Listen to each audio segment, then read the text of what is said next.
Bismillahirrahmanirrahim. Allahumma sholli ala sayyidina Muhammadin wa ala alihi wa sahbihi ajmain, amma ba'du. Ja'alana wa iyyakum min ahlil khairi was sa'ada fid dini wad dunya wal akhirah. Amin Allahumma amin.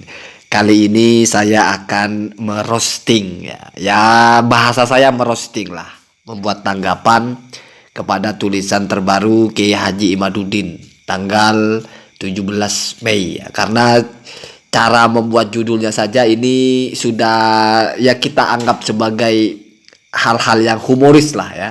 Nasab Habib Ba'alwi seperti malam likuran. Nah, itu sudah bahasa-bahasa humor. Maka kamu jangan terpengaruh dengan bahasa roastingnya, kamu perhatikan saja ya. Saya sampaikan di sebelah itu tema-tema besar dari tanggapan saya ya. Jadi itu sudah seimbang menurut saya ya. Yang pertama memang ya semakin tajam, ada hujah-hujah yang menghujam dalam tulisan Kiai Haji Imaduddin ini, sehingga ya ada bagian juga yang ngeri-ngeri sedap gitu ya.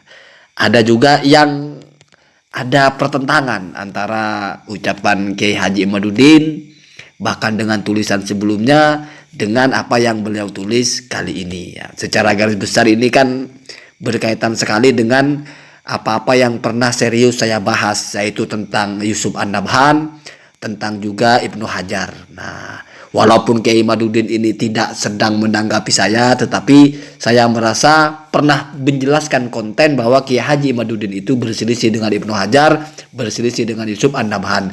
Lalu di sini Kiai Haji Imaduddin itu menjelaskan bagaimana Yusuf An-Nabhan, bagaimana Ibnu Hajar Al-Haythami. Nah, perhatikan pelan-pelan ya. Ini tidak termasuk kepada tema-tema atau tagline yang saya sebutkan tadi. Ini masuk kepada hal yang paling lucu ya, atau ya ini humornya saja. Jadi Kiai Haji Imaduddin itu di sini seperti berbalas pantun. Kalau kata orang-orang Habib Ba'alawi itu, nasab Ba'alawi ini seperti matahari yang terang menderang di siang bolong. Jadi kalau ada orang yang mengatakan gelap, mungkin buta atau mungkin matanya rusak. Lalu dibantah oleh Kiai Haji Imaduddin, bukan seperti siang bolong, tapi justru seperti gurun Sahara yang gelap. Jangankan matahari, bulan saja kalau tanggal likuran itu nggak nampak gelap. Kalau ada yang merasa terang, ya mungkin itu seperti kata di dalam tempurung dikasih lampu watt 150 sehingga merasa terang, merasa siang, padahal itu tengah malam, gurun Sahara pula, tanggalnya likuran, bulan pun nggak ada, jangankan matahari. Nah, di bagian ini Kiai Haji Imaduddin itu mungkin terbilang kaku ya kalau menanggapi humor-humor seperti ini. Kalau saya kan sederhana saja. Ya bolehlah bagi yang meyakini itu diklaim sebagai matahari di siang bolong. Tapi ketika yang tidak meyakini bagaimana? Ya mungkin beda daerah, beda negara gitu ya. Artinya siang bolong di sini kebetulan di tempat dia sedang malam, jadi kan gelap. Ya begitu saja ya. Mungkin saya lebih ahli kalau soal merosting ya, soal menggojlok ucapan-ucapan orang ya, wallahu alam. Tapi itu bukan kapasitas yang perlu diacungi jempol ya. Ini skip ya, sudah selesai masalah ini ya, tidak terlalu penting. Kita masuki kepada bagian di mana ngeri-ngeri sedapnya Kiai Haji Imaduddin. Coba perhatikan di bagian ini Kiai Haji Imaduddin memberikan tanggapan kepada seseorang atau salah satu orang yang mengatakan kalau Yusuf An-Nabhan itu mengisbat nasab Ba'alawi. Nah, berarti kan bisa jadi saya termasuk dari orang-orang yang menyatakan begitu ya. Sudah pernah saya bahas sebelumnya. Nah, saya anggap ini ngeri-ngeri sedap karena Kiai Haji Imaduddin itu ya sangat berani menginterpretasikan atau mungkin membangun asumsi bahwa ya, perhatikan saya bilang membangun asumsi karena Kiai Haji Imaduddin itu jelas mengatakan menurut penulis, berarti asumsi beliau toh, bahwa Yusuf An-Nabhan itu mengisbat karena ada hubungan emosional karena gurunya adalah orang-orang Ba'alawi. Oh, itu saya kira itu berani sekali ya. Berarti dianggapnya Yusuf An-Nabhan ini sedang tidak profesional sebagai ahli ilmu, tetapi sedang terbawa oleh perasaannya, baper lah bahasanya, emosional gurunya kok. Jadi sehingga isbatnya itu tidak berdasarkan penelitian, tapi hanya berdasarkan husnudzon. Masa kita mau nggak percaya sama guru sendiri? Ya, kira-kira begitu ya. Tetapi ada ungkapan Kiai Haji Imaduddin ini yang agak menggelitik. Jadi Kiai Haji Imaduddin ini mengatakan bahwa menurut beliau itu mungkin ya, atau mungkin bukan bahasa mungkin ya, Yusuf An-Nabhan itu menyaksikan orang-orang Ba'alawi ini orang-orang yang soleh yang berinteraksi dengan beliau, orang-orang yang alim, alama dan soleh, sehingga berdasarkan itu maka beliau yakin itu keturunan Rasulullah. Jadi berarti asas keyakinannya itu berdasarkan apa yang disaksikan, walaupun tidak perlu meneliti. Nah kalau begitu, berarti kata Kiai Haji Imaduddin ini ya tidak masalah misalnya ada orang yang tiba-tiba tidak yakin mafhum mukhalafahnya gitu, tiba-tiba tidak yakin. Kenapa? Karena sudah tidak alim. Ada kita temukan sudah tidak alim, ya kurang sopan juga, tidak mencerminkan itu. Jadi karena melihat prototipenya itu alim, soleh, yakin. Itu yang dilakukan oleh Yusuf An-Nabhan. Berarti misalnya kita melihat ada orang yang bermarga Ba'alawi kok sudah tidak alim, ya, asal ngomong, menyakitkan dan sebagainya. Nah kita tidak yakin pun boleh, walaupun kita tidak meneliti. itu entah atas dasar apa Kiai Haji Imaduddin membuat narasi seperti itu. Tetapi saya kira itu bukan narasi yang terlalu ilmiah lah. Itu mungkin cocok-cocokan bahasa saja. Ya silakan kamu mau ikut begitu, ya urusan kalian ya. Tapi kalau menurut saya, ya ini kan pijakannya sudah asumsi bahwasanya mungkin melihat Ba'alawi begini lalu meyakini. Kalau pijakannya asumsi berarti turunannya pun ya juga asumsi, kan begitu. Artinya yang dijadikan patokan itu sesuatu yang sifatnya asumtif. Sekokoh apa itu ya harus dikaji. Maka hukum turunannya atau mafhum mukhalafahnya pun ya sama, akan mengikuti itu ya. Jadi kamu boleh meragukan kalau ada orang yang tidak alim tidak itu berdasarkan kepada kayak Yusuf An-Nabhan isbat karena perilakunya, begitu kira-kira ya. Walaupun di bagian berikutnya Kiai Haji Imaduddin itu menjelaskan bahwa ya Yusuf An-Nabhan itu merujuk kepada kitab-kitab yang dari gurunya yang memang dari Habib-Habib itu ya. Begitu. Ini sudah di bagian Yusuf An-Nabhan ya, di bagian yang ngeri-ngeri sedap. Kemudian di bagian selanjutnya ini juga termasuk ngeri-ngeri sedap ya, termasuk kita berasumsi kepada seorang ulama gitu. Jadi Kiai Haji Imaduddin ini menganggap ya kalau kita bahasakan sederhana ikrar atau isbatnya Az-Zabidi itu ketika Az-Zabidi masih umur 20 ya. Kalau bahasa kasarnya mungkin belum matang atau masih labil ya. Kemudian juga secara emosional adalah disuruh nulis oleh gurunya. Nah, ini sudah pernah disanggah sebetulnya oleh Habib Hanif itu. Apa layak kita meragukan kredibilitas seseorang karena umurnya masih muda hanya untuk ingin menggiring pemahaman bahwa sebetulnya Az-Zabidi itu tidak seharusnya isbat gitu kan, gitu kalau kita mau jauh-jauh berbicara ya. Tapi karena mungkin masih labil, masih usia 20, masih belum terlalu matang lah keilmuannya, maka ya akhirnya ya dia berguru yang nulis berdasarkan gurunya. Sebetulnya boleh kita begitu seandainya memang ada ucapan ulama yang layak mengomentari Az-Zabidi lah. Artinya yang punya ya enggak, wallahu a'lam, mungkin Kiai Imaduddin merasa layak ya, kita kan tidak tahu. Walaupun layak tidak layak itu bukan soal perasaan ya. Kadang-kadang kita merasa layak padahal enggak, kan begitu. Kemudian saya jadi ingat kulun jadai ittisola laila walaila lam tukiro bidalik. Jadi kadang-kadang semua orang itu merasa punya hubungan dengan Laila padahal Laila tidak mengakuinya. Artinya kadang kita itu terlalu percaya dengan apa yang kita rasa begitu. Nah, kemudian lain cerita misalnya Az-Zabidi ada qaul lain, qaul yang lebih akhir Az-Zabidi mengatakan tidak tersambung. Oh, berarti itu masuk hujah itu. Artinya berarti Az-Zabidi rujuk dari pendapat pertama yang isbat. Pada kenyataannya sampai Az-Zabidi wafat sampai sekarang tidak pernah ada orang yang mengatakan Az-Zabidi menolak. Berarti hanya ada single opinion atau satu ucapan dari Az-Zabidi bahwa itu tersambung. Masalah kenapa isbat tersambung karena masih muda lah, karena gurunya lah, itu kan asumsi. Kecuali kalau Az-Zabidi mengatakan ini hanya sepengetahuan saya ketika saya masih labil, ya mungkin bisa salah, atau ya karena dia guru saya, ya saya tidak enak. Kecuali kalau begitu kan soreh ya. Jadi kita harus tahu di mana ucapan itu sodaro min mujarrodi ra'yi Syekh As-Sayyid Kiai Haji Imaduddin atau itu memang mangkul. Jadi kita harus tahu mana yang iddia klaim, mana yang mangkul ya.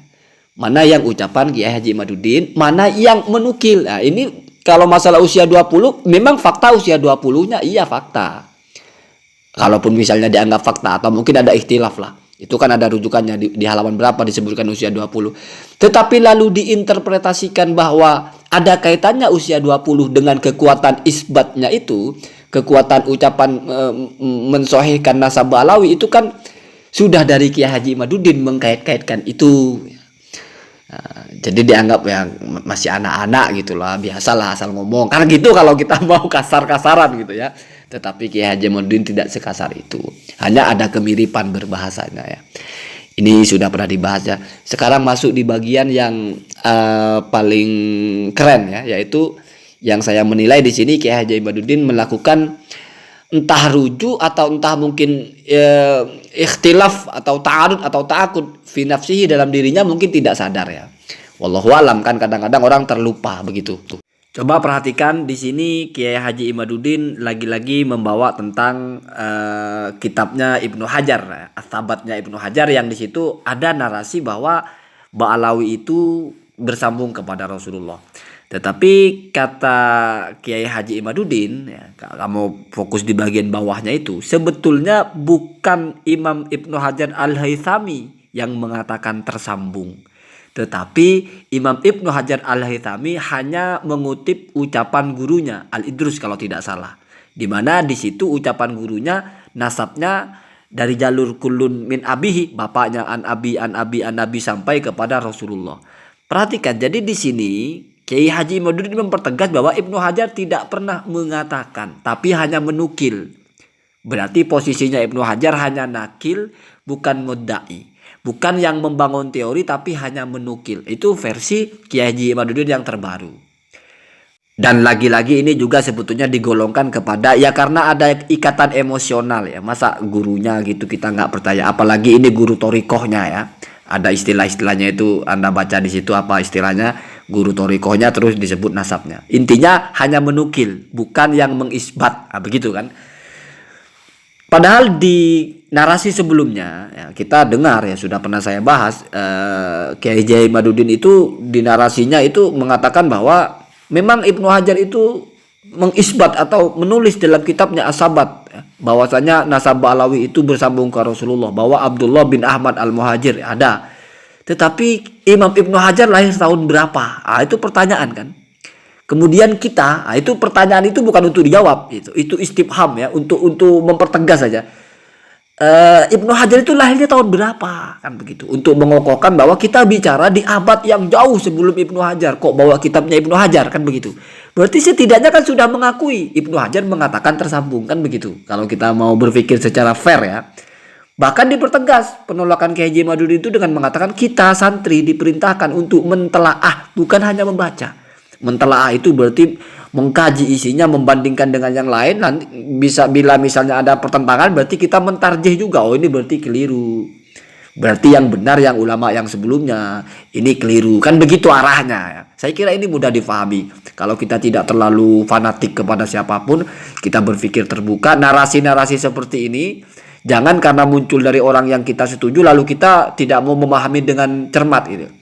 Narasi Ibnu Hajar lahir tahun berapa, terus kita harus mentelaah kitabnya, bukan hanya membaca dan menerima, itu kan berarti menolak, kan begitu, kasarnya kan begitu.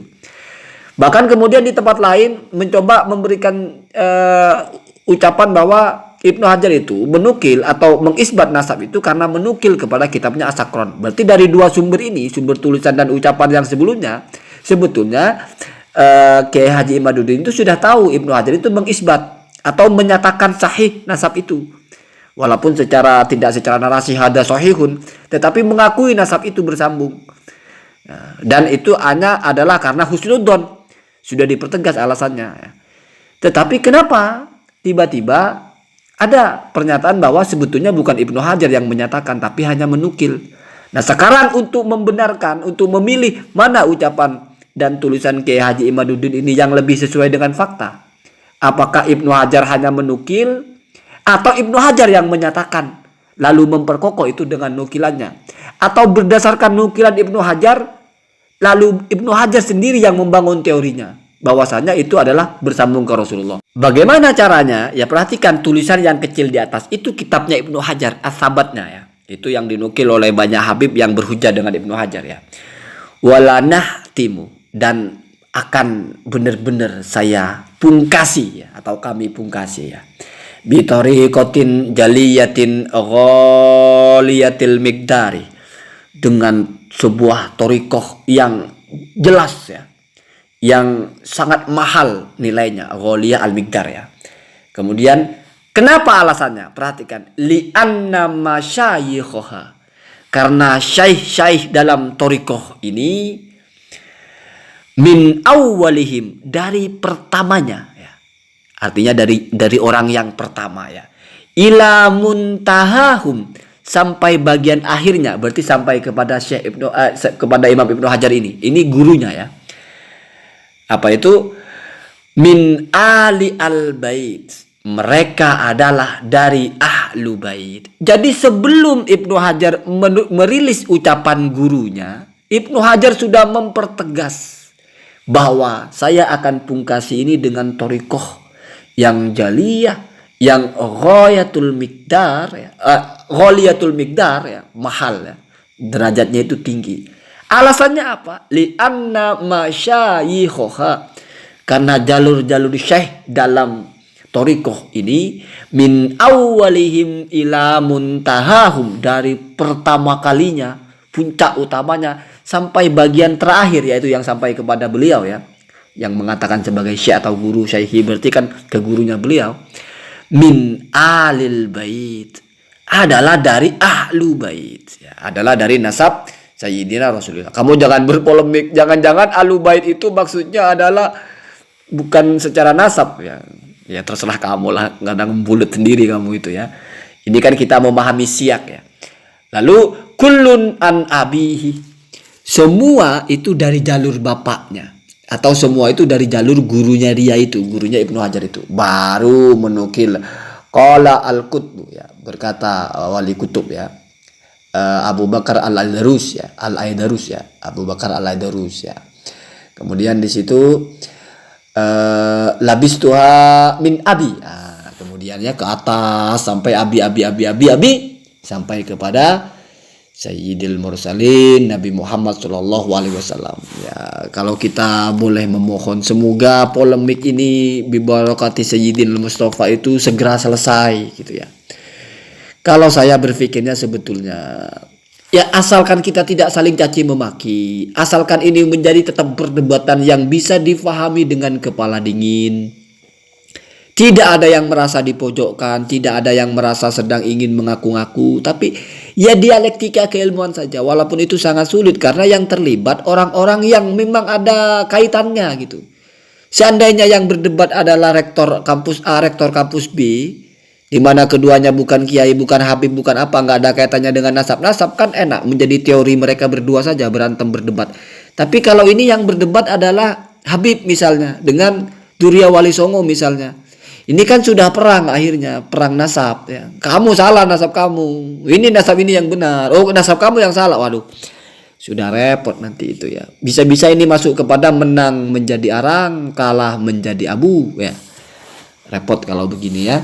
Tetapi ya kita berharap ya, semoga tetap saja ya, ini akan menjadi perdebatan yang sehat. Lalu masuk kepada bagian terakhir, bagian yang tajam dan sangat menohok apa yang ditulis oleh Kiai Haji Imaduddin ini, karena beliau memang betul-betul mentelaah ya, mencari penguat dari hujah-hujah beliau. Karena memang nggak tanggung-tanggung sebetulnya Kiai Haji Imaduddin ini melawan atau menyelisihi atau berbeda dengan beberapa ulama ahli sejarah, bahkan yang dari Hadramaut, bukan hanya dari kalangan habaib.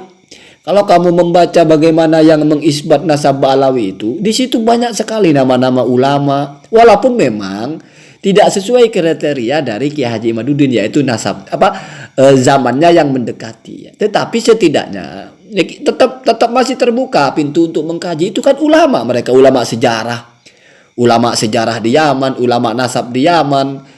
Mereka itu akrab sekali dengan bahasa Hajar Ahmad wa waladuhu Abdullah itu ila Hadramaut, itu akrab sekali dengan bahasa itu. Sehingga sebetulnya tidak bisa ini dipastikan hitam putih. Masih kalau kita berpikir sehat masih mesti ngangen-ngangen, itu mesti mikir, masa iya Kiai Haji Imaduddin ini benar, kok berarti mereka itu salah semua? Atau mungkin ya bisa jadi ya bagaimana. Nah, Lalu ada ini hujah terakhir Kiai Haji Imaduddin yang sangat tajam. Beliau mengambil kasus bagaimana dulu di Arab Saudi atau di mana itu ada marga ya, marga At-Tabariyah. Marga At-Tabariyah itu dari mulai abad ke-9 setelahnya itu mulai masyhur sebagai keturunan Rasulullah atau Sadah Alawiyah gitu ya, bukan Ba'alawi. Ya, jadi Sadah Alawiyah itu berarti Sayyidina Ali, turun Sayyidina Ali. Kalau Ba'alawi berarti Alwi ya. Jadi kamu harus paham, ada orang bilang Alawiyun, ada orang Ba'alawi. Kalau Alawi itu maksudnya adalah ya dari Rasulullah itu Sayyidina Ali jalurnya kan Ba'alawi namanya. Alawi ya, bukan Ba'alawi. Kemudian oleh pakar sejarah berikutnya itu ditetapkan ternyata itu salah. Ya alasannya sama karena nasab mereka tidak terdaftar, tidak pernah disebut oleh ulama-ulama di abad-abad sebelumnya. Nah, berkaca kepada sejarah ini sangat mungkin ada ulama mutaakhirin atau orang sekarang bahasanya yang mematahkan hal-hal yang sudah suhroh, sudah istifadoh di sebuah masa, karena memang suhroh istifadohnya itu tidak didukung oleh kitab yang mendekati. Ya, kan begitu kalau kita mau, tidak perlu saya baca itu, kamu baca sendiri ya. Bahasa Arabnya itu di situ ditulis. Jadi walaupun sudah populer, bahkan sudah sampai ada ulama yang mengatakan ini sudah qot'i, walaupun lucu ya, mana ada nasab qot'i ya. Kecuali ya yang tidak bisa dibantah itu mungkin untuk mengokohkan saja ya. Tetapi pada akhirnya kok ditolak. Kenapa ditolak? Karena ternyata setelah diteliti itu tidak ada. Berangkat dari ini maka kata Kiai Haji Imaduddin itu kan bisa jadi ini juga terjadi kepada nasab Ba'alawi. Pernah suhroh entah dari abad keberapa, kalau dilihat dari mulai kapan populernya juga kan, tapi tidak dikonfirmasi oleh kitab-kitab di abad-abad yang mendekati orang-orang yang dicatok atau diklaim sebagai bernasab ke Rasulullah itu. Jadi ini kan luar biasa keimad ya, bisa melahirkan satu komparasi fakta sejarah atau fakta ilmiah bahwasanya pernah ada orang-orang yang menganulir nasab bersambung ke Rasulullah walaupun sudah populer, tetapi dengan cara mentelaah atau meneliti kitabnya. Walaupun nanti saya akan sampaikan ada satu tulisan bagus bahwasanya bukan hanya meneliti kitab kalau mau mengisbat sebuah fakta atau fenomena di masa lalu, tetapi ada perangkat-perangkat lain yang mungkin Kiai Haji Imaduddin itu masih jauh sekali untuk mencapai itu. Kiai Haji Imaduddin ini masih fokus mentelaah nasab atau peristiwa sejarah, tapi hanya di satu jalur, yaitu baca kitab, belum turun lapangan. Padahal sejarah itu tidak bisa hanya dirumuskan dengan membaca kitab. Sehingga bisa jadi tidak tertulis dalam kitab, tapi ada tulisan-tulisan atau informasi-informasi itu yang bentuknya bukan kitab. Itu sudah mulai agak jauh. Sehingga kamu tidak langsung telan mentah-mentah penelitian Kiimat ini ya sudah yang paling valid. Enggak begitu ya. Enggak begitu. Ini saya imbang. Biar kamu itu terbuka berpikirnya gitu loh.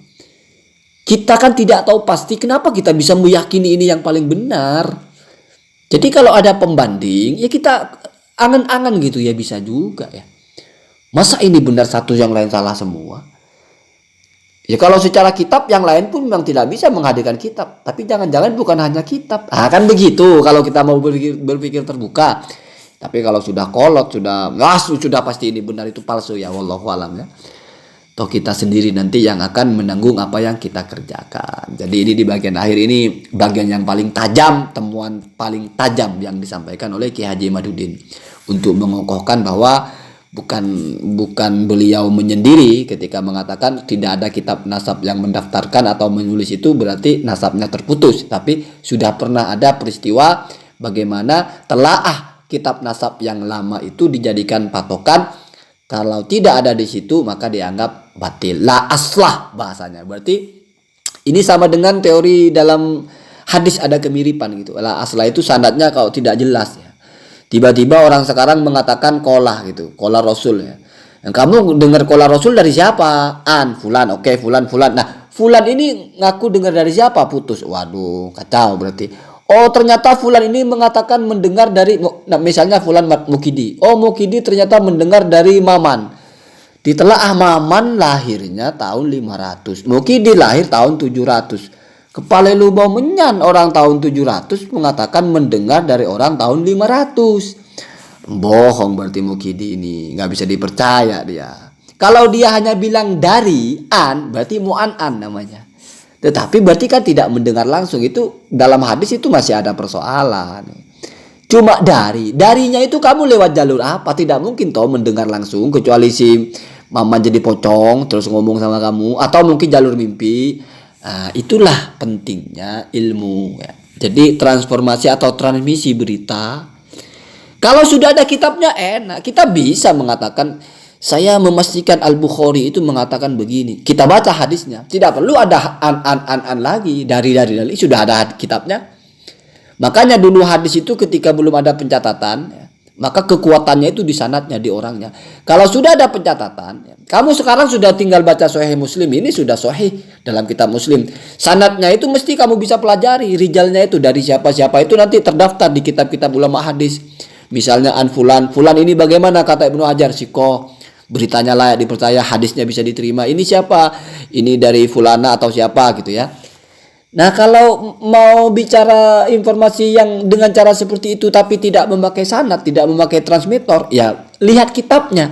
Sebetulnya kan rasional juga apa yang disampaikan Ki Haji Imaduddin itu. Cuma pertanyaannya, apakah hanya kitab? Apa tidak ada sumber informasi lain yang juga bisa sezaman, atau saksi sejarah yang sezaman juga, walaupun bukan berbentuk kitab. Dan Ki Haji Imaduddin itu masih di satu jalur, yaitu hanya membaca kitab. Begitu ya. Begitu, kecuali bisa dipastikan bahwa hanya cukup dengan membaca kitab, maka semua bisa ditetapkan bersambung atau terputus, kira-kira begitu ya. Allahumma hdina ada sabil. Karena banyak hal-hal yang tidak ditulis di kitab tetapi kebenarannya itu tidak bisa dipungkiri ya. Misalnya ada di kampung sebelah kamu itu ada namanya masjid ya, Masjid Al Pacino ya, kampung Itali mungkin ya. Tidak akan kamu temukan dalam kitab ada Masjid Al Pacino, tetapi di situ ada bangunannya. Berarti informasi itu tidak berbentuk kitab. Nah, kira-kira ini analogi sederhana ya. Analogi sederhana. Atau misalnya masjid itu dibangun kapan? Ternyata setelah kamu lihat, kamu bongkar-bongkar, di situ ada di tiangnya dipahat. Masjid ini dibangun tanggal berapa, bulan apa. Walaupun tidak pernah ada kitabnya. Berarti ada informasi ya, makanya kalau dalam bahasa sejarah itu ada prasasti lah, ada apalah. Nah, Kiai Haji Imaduddin itu belum pernah ke arah situ. Apakah itu bisa berkaitan dengan nasab? Ya kalau dikelompokkan kepada ya sejarah, ya masa lalu, bukan tidak mungkin nanti ditemukan ada manuskrip ada fakta sejarah tentang hijrahnya ke Hadramaut lah, ada apalah, atau mungkin ada nama di situ, ada apa, semuanya masih mungkin. Cuman yang tidak bisa kamu bantah adalah memang Kiai Haji Imaduddin ini masih jalurnya cuma jalur tunggal, yaitu jalur kitab. Begitu ya.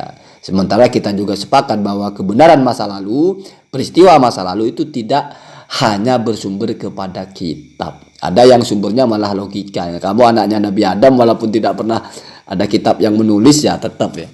Kamu itu keturunan Nabi Adam, saya juga ya. Semoga ada manfaatnya.